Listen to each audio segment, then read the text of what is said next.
Welcome back. Last time, Dokya refused to be a charity and defended himself from greedy survivors. Dokya tried to convince the populace that Inho was to blame for their predicament, highlighting how people feared them because of their wealth and higher stats.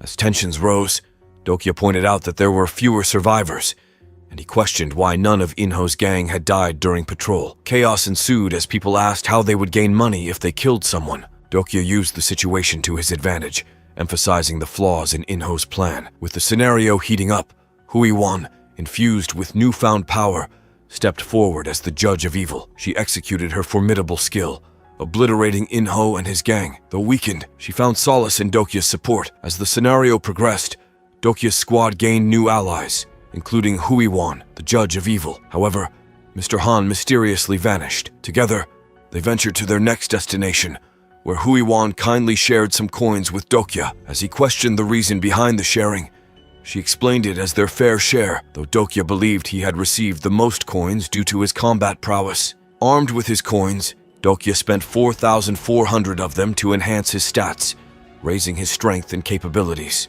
The second main scenario, with an E-level difficulty, was activated, requiring them to traverse a tunnel and meet the survivor from the first shelter zone. They encountered subterranean rats along the way, but luckily, Gilyong's skill ensured they didn't encounter any ground rats. Dokya took a detour outside in order to prepare for the upcoming scenario. In a daring move, Dokya destroyed the monk's statue, gaining some items that would help them later. Before we continue, take a moment to answer the question of the day. What is the coolest Manhwa weapon? Comment down below for a chance to be shouted out. Another sub-scenario called the Illusionary Prison began, with the challenge of escaping within a time limit. Dokya's fourth wall skill protected him from the prison's effects, but sadly his squad started to succumb to insanity. Thanks to the beads Dokya got from the monk statue, Sangha was unaffected by the illusory prison. Dokya used the skill Dispel Evil, and the rest of the group was released. They emerged victorious but mentally exhausted. Recovering from their ordeal, they stumbled upon a Tier 7 ghost species, Spectre, and discovered Spectre Spirit Stones.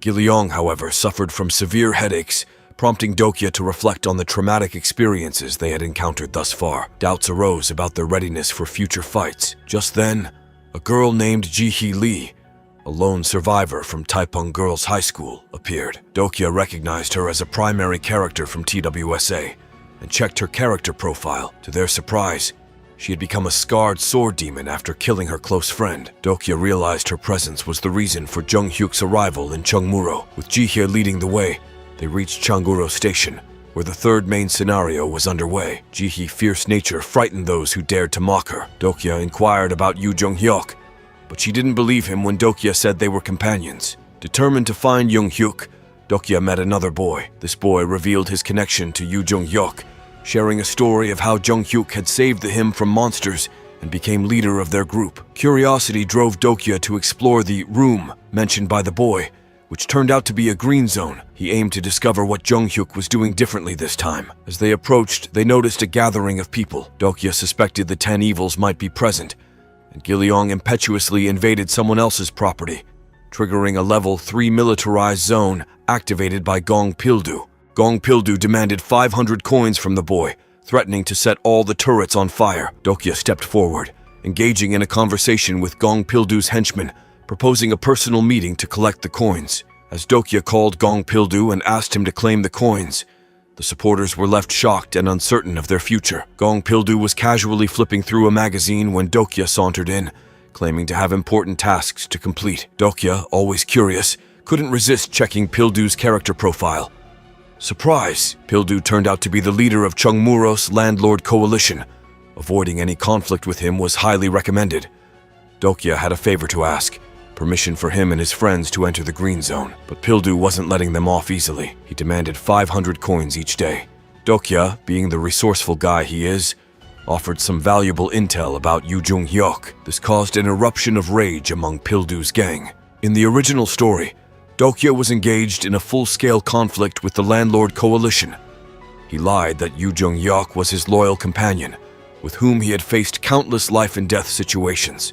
Pildu observed that people like him often fled without paying rent. Dokya, always quick-witted, suggested Pildu walk away, but then he stopped him, and demanded 1,000 coins for trespassing. Just when things were about to turn ugly, Hyun Seong swooped in to save the day with his trusty shield.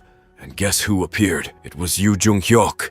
Visibly agitated, Dokya waved to him, shocking everyone around who couldn't believe they were actually friends. To prevent bloodshed, Pildu decided to let them go for now, but that wasn't all. Dokya activated the full version of his character profile, revealing that Yoo Jung-hyuk was even more powerful than he was in the third round of the novel. Yoo Jung-hyuk couldn't help but remark that Dokya was as stubborn as ever. Yoo Jung-hyuk noted that Dokya had made new companions and activated his skill, the Eye of Sage, at level 8. We learned that Yoo Jung-hyuk regretted leaving Hyun Seong with Dokya, realizing he seemed weak. Dokya questioned why Pildu was still alive. He said that Yoo Jung-hyuk needed Pildu alone, and not his entire gang. With only an hour and 30 minutes left until the third scenario began, Dokya hatched a plan to thwart Pildu's ambitions. After Yoo Jung-hyuk left, Hui Won chimed in, claiming Dokya was scared when talking to Yoo Jung-hyuk, but Dokya chuckled, expressing concern about handling Pildu and his gang. Hui Won suggested they could collectively defeat Pildu's gang. However, her attempt to activate her skill,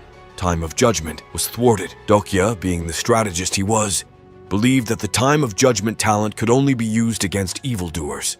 To defeat the Pildu gang, they needed to lure him away from his fortified zone. Dokya revealed that Pildu's Stigma militarized zone was a defense skill that only worked in specific areas.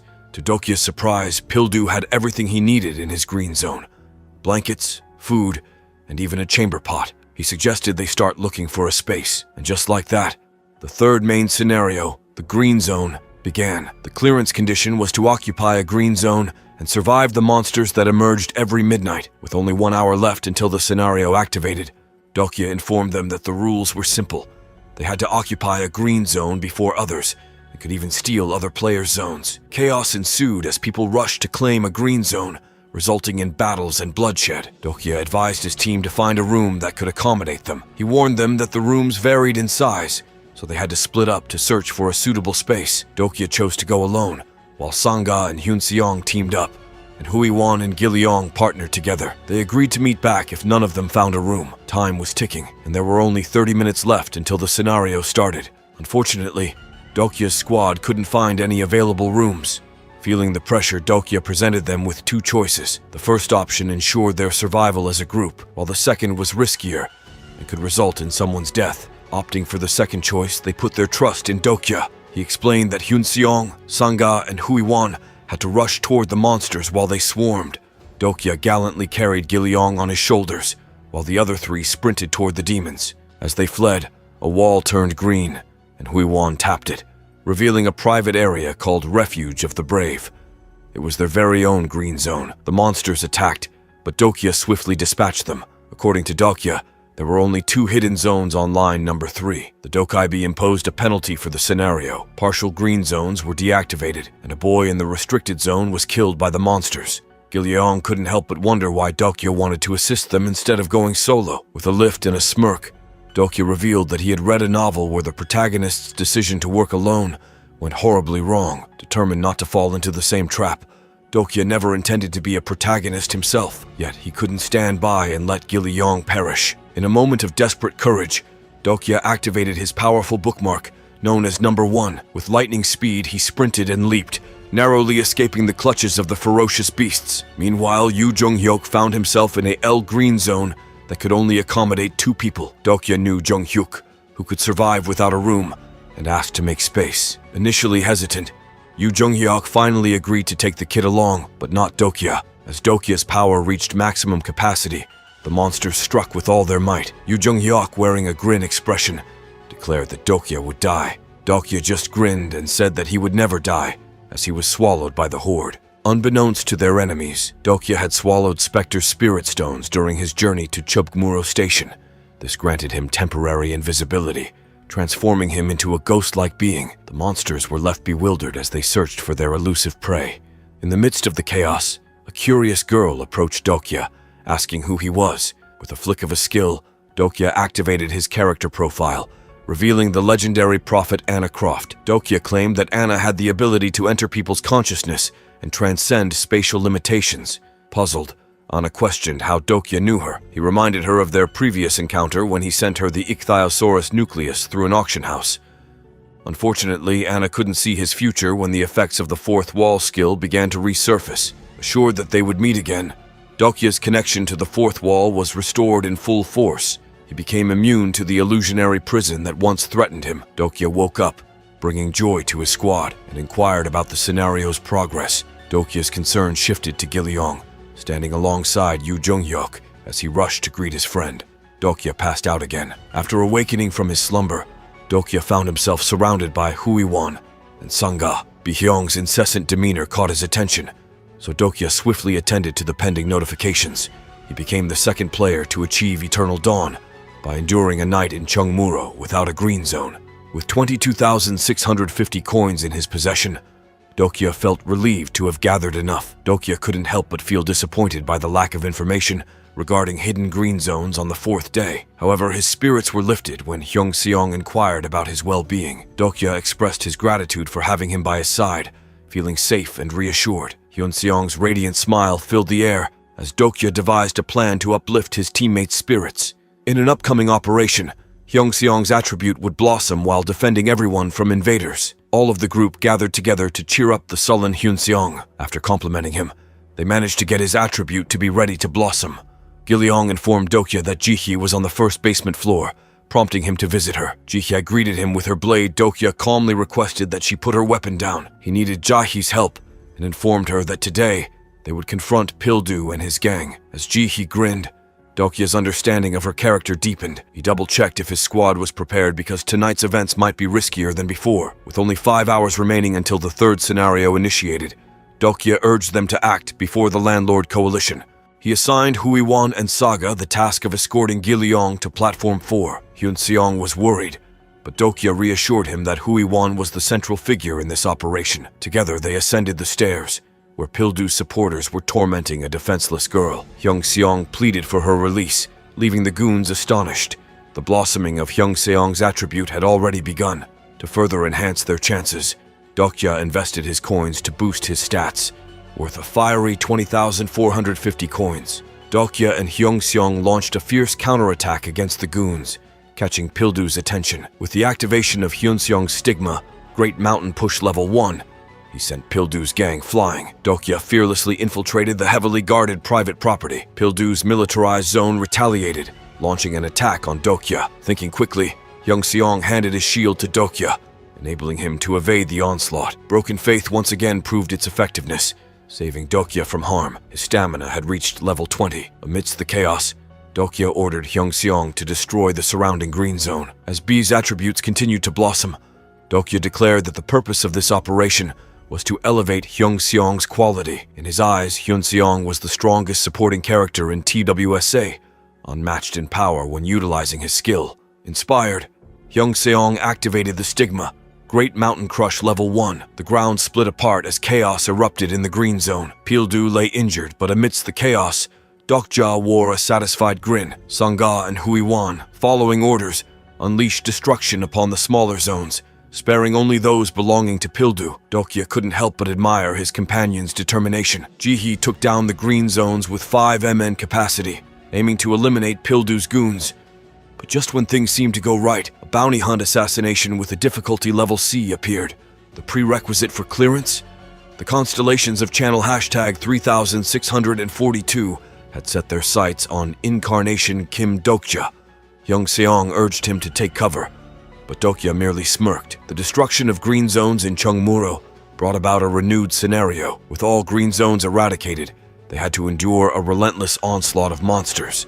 The penalty for failing the third scenario was death. Determined, Dokya directed his team towards the stairs, expertly separating his group from the others by using his sword to break the ground. Meanwhile, Hyun-seong Lee also used his strength to seal off the other stairs. With a quick activation of Bookmark 3 and Insight Level 2, Dokya asked Pildu if he could save everyone with his powers. Pildu, confident in his abilities, claimed that if everyone in Cheongmuro gathered, more people would survive. The desperate pleas for assistance began, and Pildu beckoned everyone to assemble. As the scenario for the bounty hunter expired, Pildu activated his private property level 3 skill, unleashing his turrets upon the monsters. Meanwhile, an infuriated Pildu used up his mama quickly as he strengthened his private property and militarized zone skills. Dokya pondered how long Pildu's constellation would sponsor him, and with a plan in mind, he asked the Dokaibi to access the shop.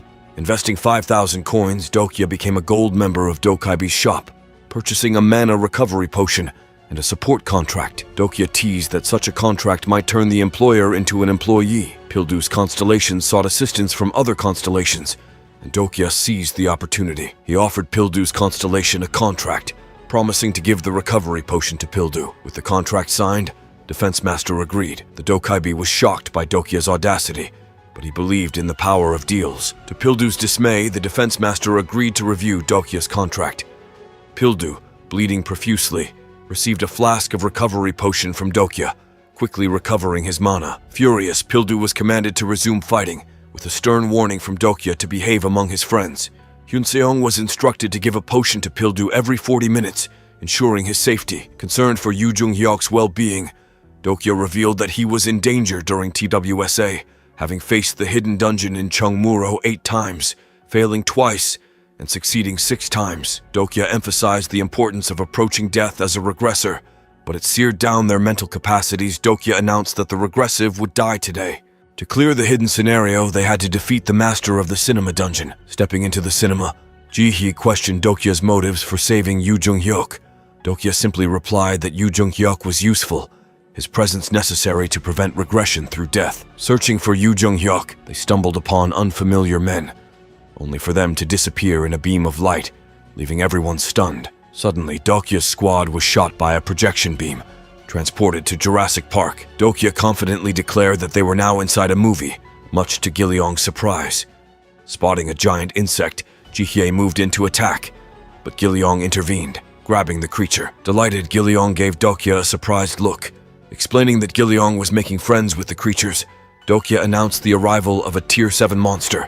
The monstrous beast, a Tyrannosaurus Rex, activated its carnivorous fear skill, setting the stage for an intense battle. Ji-hee and Huiwon were ordered to disperse, while Dokya instructed Gilleong to stand behind him. Activating his dinosaur encyclopedia skill, Gilleong revealed the Tyrannosaurus's vulnerability to side attacks due to its limited peripheral vision. Dokya devised a plan to distract the Tyrannosaurus so that Ji-hee and Huiwon could strike. Gilleong asked if Dokya would be the distraction, using the bug to sting the dinosaur's eyes. As Ji-hee and Huiwon launched their attacks, Dokya unleashed his Unbreakable Faith's unique attribute, delivering a final blow that took down the mighty predator. He had become the first person to hunt a Tier 7 land-dwelling species, the Tyrannosaurus Rex. After the exhilarating battle, Dokya ordered his squad to take a short break before continuing their journey. They visited the Central Research Lab, where Dokya acquired 20 potions of amplification for strength, agility, mana, and stamina. Ji-hye requested the strength potion, but Dokya, aware of her connection with Yu Jung-hyuk, chose not to give her any. A helicopter arrived, transporting them to the next floor, armed with amplification ampules. As a reward for slaying the T-Rex, Dokya received an enraged T-Rex DNA ampule, a valuable asset for clearing the final floor. They reached the first ending credit, earning 500 coins for their impressive performance, before returning to the cinema dungeon. With uncertainty hanging in the air, Dokya urged his team to rush, unsure of how many movies awaited them. Located near Cheongmuro Station's Exit 1, the cinema dungeon had a total of 9 floors, counting the basement. Fortunately, torn posters on floors 2 and 3 indicated successful clearance. As they reached the 4th floor, they entered their second movie, finding themselves on a ship. Huiwon and Dokya took on the roles of the main characters, while Gilleong appeared as Jeb Dawson, and Huiwon was the female lead. Ji-hee swiftly dispatched the antagonists, feeling that kidnapping them wasn't enough. The thrilling ending impressed the cinema master, and the door to the next floor swung open at the stern. The second ending credit marked their progress. Entering the 5th floor, the reward room, they were limited to 2 items per person. The area overflowed with enticing props. Huiwon chose the exquisite sword Mikazuki Manichika, while Dokya opted for the shield of Hercules.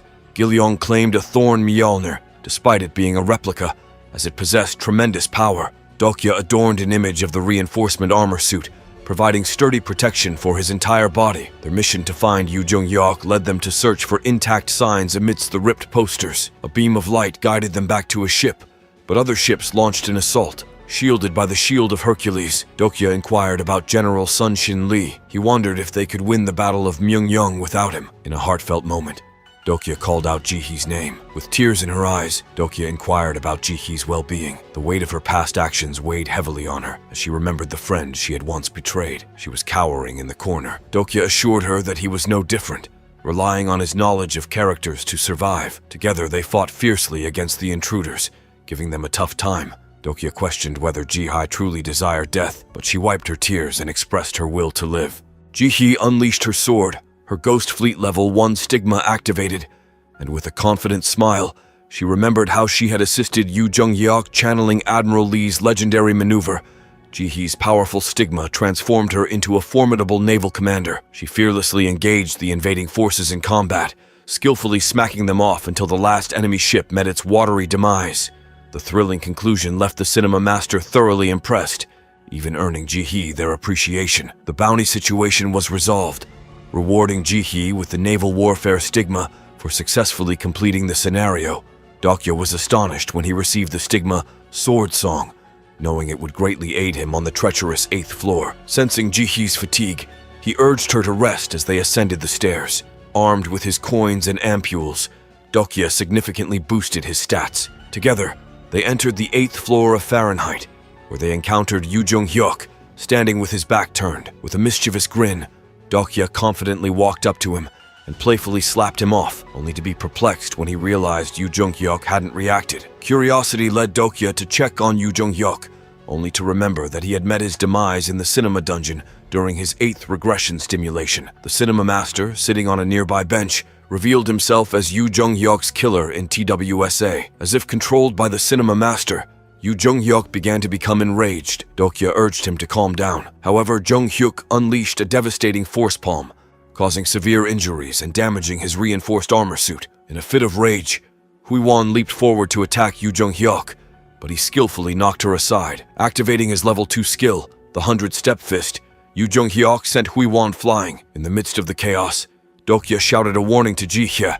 who managed to dodge, only to be astonished by her master's current state. Dokya, always the master of surprises, shared a shocking revelation with the group. He informed them that Yu Jung-hyuk had fallen under the influence of the cinema master. Determined to save his friend, Dokya quickly hatched a plan. He called upon Jihee to dodge her master's blow, while he himself prepared to face the cinema master head-on. But just as Dokya was about to unleash his attack on the cinema master, Yu Jung-hyuk, ever the unpredictable wildcard, sprinted into the scene and intervened. The chaos escalated as Hui-won and Jihee joined the fray, leading to a flurry of intense combat maneuvers. Amidst the heated battle, Gilleong unleashed his skill, creating a breathtaking display of power with Thor's replica hammer. However, Yu Jung-hyuk countered with his immunity to electricity, neutralizing Gilleong's onslaught. It seemed like an impasse until Dokya, in a moment of desperation, consumed the enraged T-Rex ampule, amplifying his stats and enhancing his agility. Not one to be outdone, Dokya activated level 2 of the White Star weapon aura, while Yu Jung-hyuk unleashed his own sword and activated the Blue Star weapon aura at level 2. The clash of their weapons sparked an epic showdown between the two. As the battle raged on, Dokya urged Yu Jung-hyuk to regain control of himself, blaming Cinema Master's manipulation on his mental instability. Dokya believed that if Yu Jung-hyuk's mind barrier skill had been at its peak, this predicament wouldn't have occurred. Fueled by his determination to survive, Dokya fought with all his might, drawing strength from the knowledge he had gained from reading countless stories. For a brief moment, Yu Jung-hyuk managed to break free from Cinema Master's control, but the evildoer quickly regained his hold over him. As Yu Jung-hyuk's Blue Star weapon proficiency grew stronger, Gilleong fell unconscious, and Dokya, undeterred, activated the Broken Face distinctive property, igniting his sword with blazing flames. He focused on dominating Yu Jung-hyuk, but their attention was diverted when Gilleong summoned a Grade 6 monarch insect, Titanoptera, through his impressive maneuvers. Taking advantage of the distraction, Kaitano held Yu Jung-hyuk's sword and launched an attack on Cinema Master, questioning the cause of his sinister grin. The Master retaliated by using his mind control method on Dokya, but our protagonist, unfazed, activated the Fourth Wall skill, a unique ability that allowed him to jump in and strike the Master. In a surprising turn of events, Dokya became the first to defeat the powerful Cinema Master. As the dust settled, The cinema master's defeat marked a significant milestone. Dokya received 9,000 coins as a clearance incentive, and Gilyong regained consciousness. Showing his compassionate side, Dokya cradled Gilyong in his lap and inquired about Huiwan's well-being. It was at this moment that Gilyong noticed a shooting star and encouraged Dokya to make a wish. With survival at the forefront of his mind, Dokya made a wish to witness the epilogue of a particular novel, highlighting his unwavering determination. The completion of both the third central scenario and the hidden scenario was a reason for celebration. Dokya advised Jihi to stay by Yu Jung-hyuk's side, cautioning that his awakening might complicate matters. Returning to Cheongmuro Station, Dokya was met with a warm welcome from Sangha and Hyun Seong. The countdown to the fourth main scenario had begun, and a notification popped up, informing them that it would commence in 5 minutes. Suddenly, a Dokabi appeared, providing them with a lively update on Scenario 4. The group learned that they would need to collaborate with other stations for this new challenge. Intrigued by the leader selection sub-scenario, Dokya and his team discovered that they had to retrieve the white flag, installed in the center of the platform, to become the elected leader of Cheongmuro with absolute authority. Pildu, ever loyal to Dokya, dashed towards the flag as per their agreement, showcasing his unwavering commitment. Sarcasm. Dokya, now the leader of Cheongmuro Station, would maintain his authority if others weren't seized the flag within the 5-minute time frame. Pildu, seizing the opportunity, ordered his supporters to make a swift move. Sensing the urgency, Dokya entrusted Hyun Seong with the Shield of Hercules, and he unleashed his area defense skills to protect their position. Pildu, attempting to attack them with his level 6 militarized zone, faltered as Dokya had not given him the command to stand up. Pildu, fueled by rage, expressed that there were 29 individuals in total. Dokya addressed the crowd, giving them the option to leave the station or stay in Cheongmuro under his guidance. Understanding Pildu's significance, Dokya forbade him from leaving, claiming him as his own. With the fourth main scenario now in motion, the participants were tasked with planting their flags on designated flagpoles and defending them from rival teams. The stakes were high, as capturing an opponent's flagpole meant gaining control over their team. Huiwun suggested that their first priority should be locating Chungsin Station. Approaching Pildu, Dokya explained the need for adjustment since he was no longer part of the landlord coalition. Just then, a group of individuals on bikes appeared. Dokya cautiously instructed them to lower their weapons and announced that they weren't there for a fight. It turned out that Ilhan Kang, the vice leader of the Dongdaemun group, was among them. Dokya, always the strategist, checked Ilhan's character profile before urging him to get to the point. Ilhan revealed that they had come to propose a partnership, knowing that only leaders could plant the flag. The Dongdaemun group claimed they were aware of the station that targeted them and possessed valuable information. Curious but skeptical, Dokya agreed to meet their leader before making a decision. Leading the way, Dokya asked Pildu to look after Gilyong's well-being while they set off on bikes. Little did they know that the Donkeymon group had prepared an ambush, prompting the sudden bike dismount. Dokya's squad swiftly dealt with the situation. Suddenly, their station was attacked. Together, they headed towards the enemies coming from Myeongdong Station, where the leader of the Myeongdong faction and his comrades were storming Cheongmuro Station. The enemy, utilizing the impact of the red flag, sought to gain an advantage. With flags of various colors providing buffs to groups, Pildu showcased his skills by assaulting the intruders. In response, the Innating faction ordered a tactical retreat, while Dokya activated the Unbreakable Faith's distinctive feature. The Myeongdong faction was swiftly defeated, and Dokya triumphantly claimed their flag. As a result, their white flag turned red, leading Dokya to speculate about the potential increase in their group stats. Bound and tied, Ilhan offered information about Cheongmuro, but Sangha, ever cautious, used her magical thread to seal his lips. Before leaving, Dokya visited Yu Jung-hyuk, handing a note to Jihi with strict instructions not to read it. Dokya hinted that its contents were meant solely for Yu Jung-hyuk's understanding. Intriguing the constellations with the concept of censorship, Dokya wondered whether he should censor certain information for their sake. Many constellations grew curious about the contents of the note, fueling their curiosity. Fianxiong questioned the decision to bring more people into their group, but Dokya assured them that they would decide their fate later. Understanding that leaving the people of Myeongdong Station behind would lead to their demise, Dokya made the decision to return to their aid. Upon their arrival, a grim sight awaited them. The station was filled with lifeless bodies, and the attackers had fled, leaving Dokya perplexed by the brutality of the scene. Dokya seized control of Myeongdong Station, and with each conquest, his dominion expanded, setting the stage for a hidden scenario of kingly proportions. To succeed, they had to conquer at least 10 stations within the given time frame. The stakes were high, as failure meant facing the fatal consequence of death. Dokya charted his course towards Dongmyo, extending an invitation to Huiwan and Hyunseong to join him on this perilous journey. Understanding the importance of strategic leadership, Dokya advised Sangha to hold the fort at Chunguro Station, knowing that Pildu might attempt to defend their station from harm. Recognizing Sangha's potential, Dokya granted her access to his leadership authority, making her the formidable vice representative of Chungmuro Station. With newfound power, she could reprimand any misbehaving group members, ensuring order and discipline. Their expedition took them towards Dongmyo, where they encountered Dongdaemun Station, firmly under the control of Dongmyo Station. The leaders of Myeongdong and Dongdaemun were well aware that challenging the authority of the enemy station would be an uphill battle. Undeterred, Dokya and his comrades pressed on, leaving Chungmuro Station behind. As fate would have it, a mysterious man crossed their path. Dokya, ever curious, attempted to delve into his character profile, only to find it non-existent.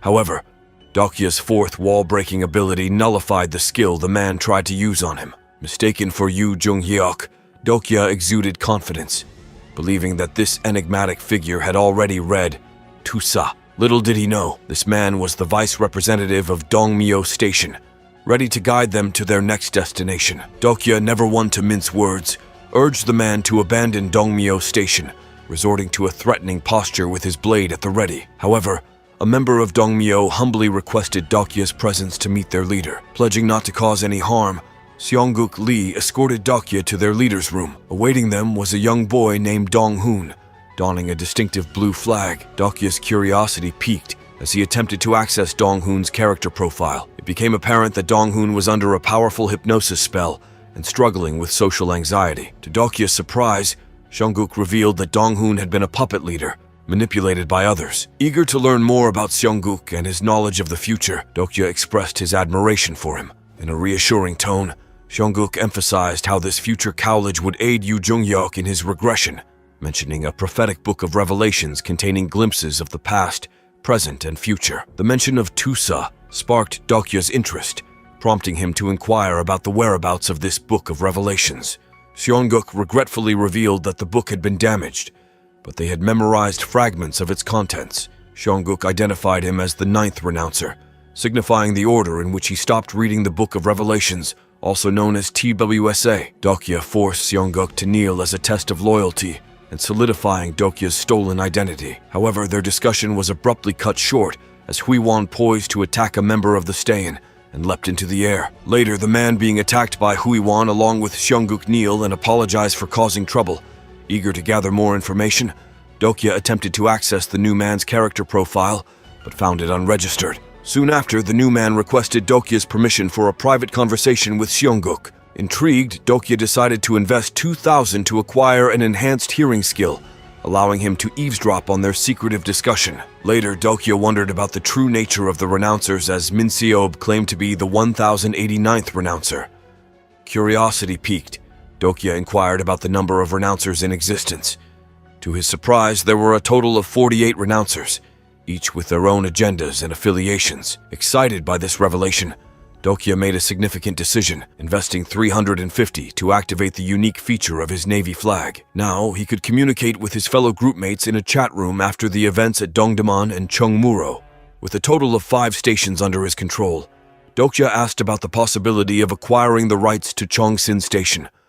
However, he learned that it was not part of the Dongmyo group and currently controlled by the formidable Tyrant King, one of Seoul's 7 kings. Undeterred by the challenge, Seongguk revealed their covert weapon, designed to defeat the Tyrant King and benefit the 12 disciples. As the world slept, Dokya utilized his hermit cloak to reach Dong-hoon, offering him a mental stimulant to break free from the lingering effects of hypnosis.